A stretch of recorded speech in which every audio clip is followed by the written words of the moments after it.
কোজাগরী লক্ষ্মী পুজো। আমার বাড়িতে এই প্রথম আমি কোজাগরী লক্ষ্মী পুজো করলাম। দিওয়ালির লক্ষ্মী পুজো আমি প্রত্যেক বছর করি, কিন্তু বিয়ের পর থেকে প্রত্যেক বছর হয় কোনো বছর আমি মায়ের কাছে থাকতাম আর কোনো বছর আমি শ্বশুরবাড়িতে।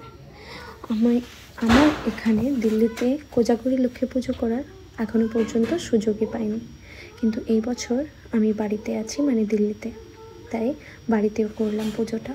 আর এবছর উপরি পাওনা হিসেবে আমার মা বাবা সবাই এখানেই আছে, তাই আমার পুজো করতে একদম অসুবিধে হয়নি। এর আগে মায়ের কাছে যখনও পুজো হতো, পুজোর সব জোগাড় যন্ত্র আমি করতাম মায়ের সাথে। আর এবছর মা আমাকে সব দেখিয়ে দিয়েছে, আর মা অনেকটাই হেল্প করেছে পুজোর জোগাড় করতে।